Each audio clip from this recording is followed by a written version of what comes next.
Hi guys, welcome to another video on set theory. Today we'll see what Venn diagrams are.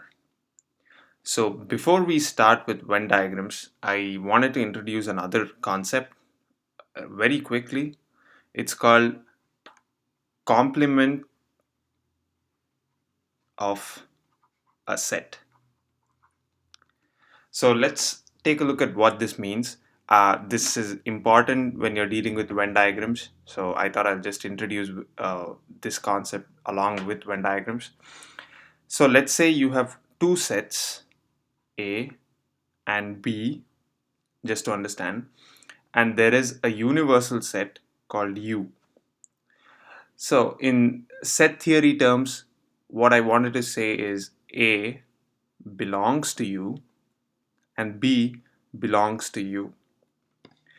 This symbol right here is somewhat like a C, and that means belongs to.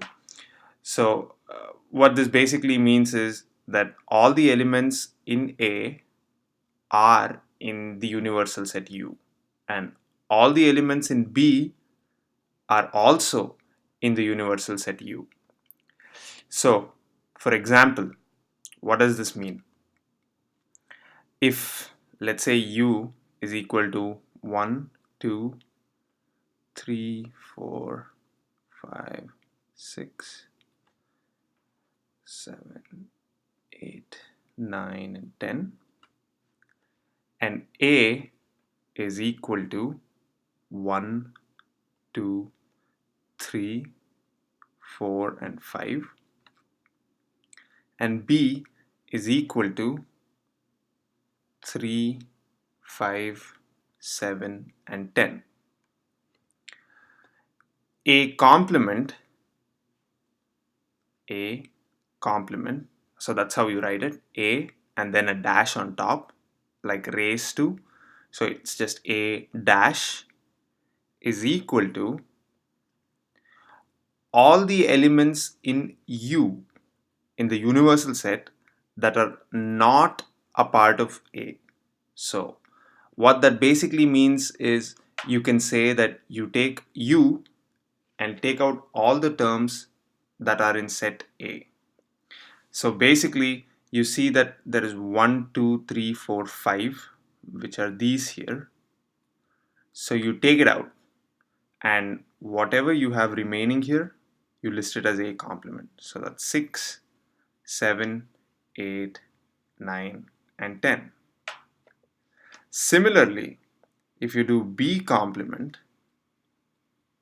you see that there is 3, 5, 7, and 10 as a set B.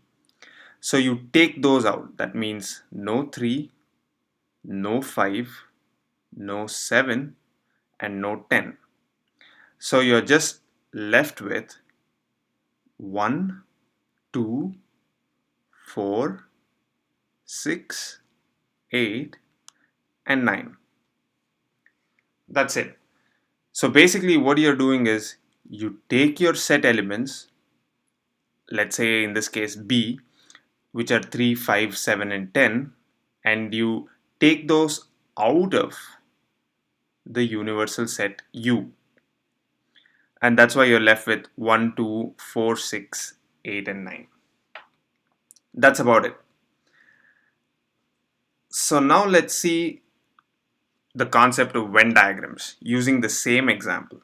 So let's recollect that A is 1, 2, 3, 4, 5. I just wanted to write this again so that it's much easier to understand. 3, 5, 7, and 10. And U, which is the universal set, is 1, 2, 3, 4, 5, 6, 7, 8, 9, and 10. Yeah. So the way a Venn diagram looks is you have a large box outside, which is U, which is this here, and depending upon the number of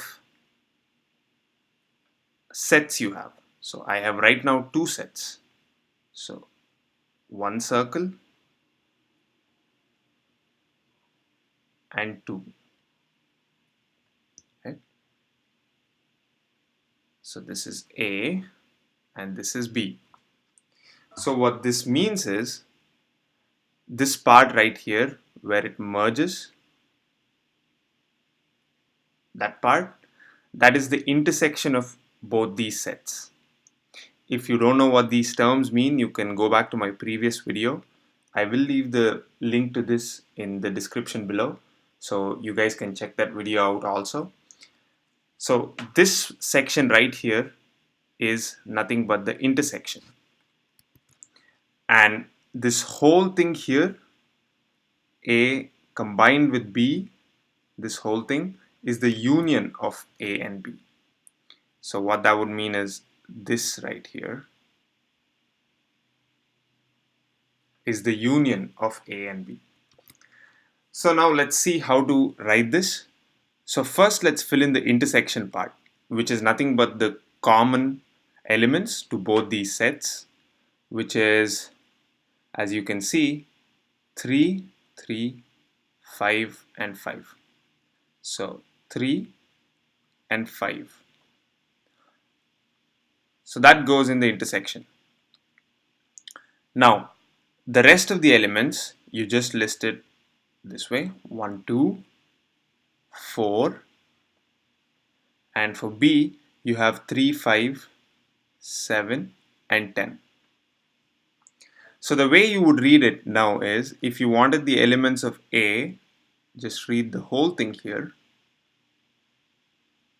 So as you can see, it's 1, 2, 3, 4 and 5, which is this right here. And if you wanted to read set B, it would be this whole thing here, which is 3, 5, 7 and 10, this right here.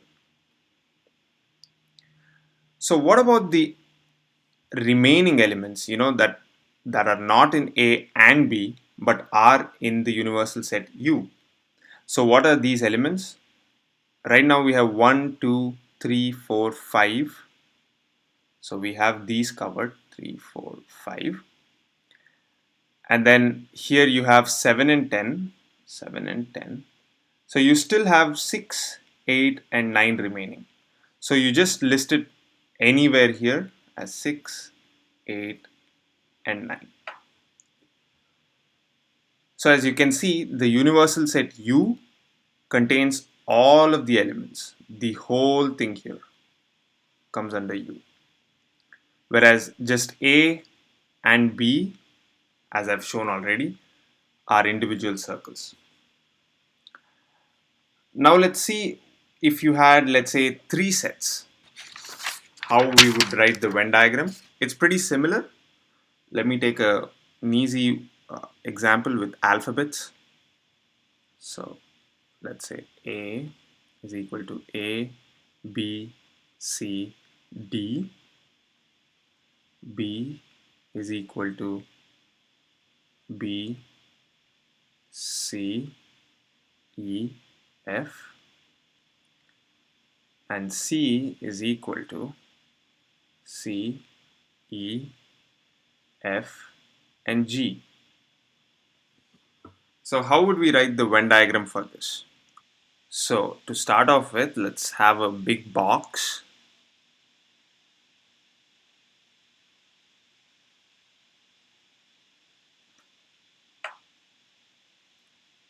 And we need 3 circles now. Since we have 3 sets, that's a pretty good circle. Okay. And this right here. Let me just take a few minutes to explain what these things are. So this is set A, B, and C. So this section right here that you see, which is common to all A, B, and C, is A intersection B intersection C. That means this element right here or elements are common to all the three sets. And then this here is nothing but A intersection B. Actually, it's this whole thing right here, not just that part. The whole thing right here is A intersection B.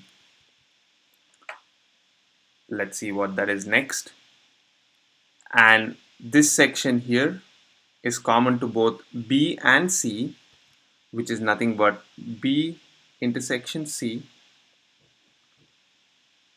And this part right here is nothing but elements that are common to both A and C, which is A intersection C. So let's fill up the elements and see what it is.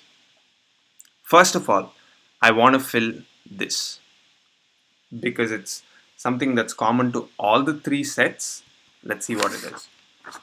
A, B don't seem to appear in all, but C appears in all the three sets. So this goes C.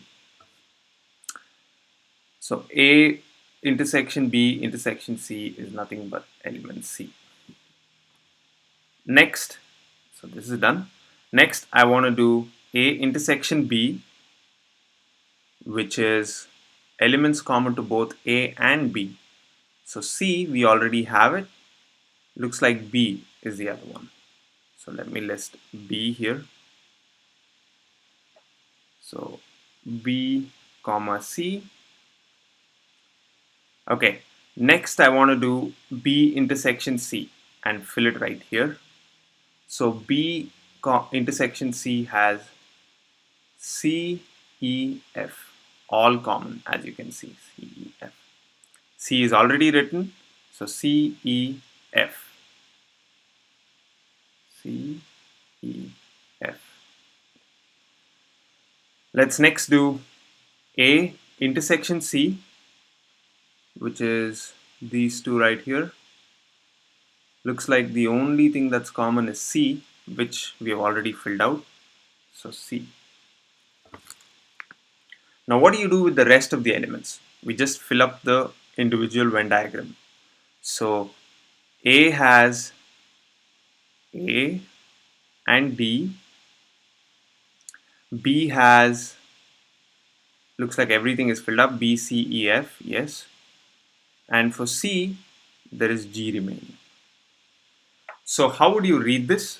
Now suppose you wanted just set A, right? This right here would be set A. So that's A, B, C, and D, which is right. And next, if you wanted to read set B, it's this right here, which is B, C, E, F. As you can see, it's the right one. And if you wanted to read set C, it's C, E, F, G, which is right here. And this whole thing you would write under universal set U, which is going to be all the elements in A, B, and C. So this is it, guys, for Venn diagrams. In the next video, I will be doing some word problems on this. And after that, we'll see some more properties of set theories and things like that. So stay tuned for those. Subscribe to this channel to get regular updates whenever I upload a new video. Like this video if you thought it was helpful. Share it with your friends also. Thanks, guys.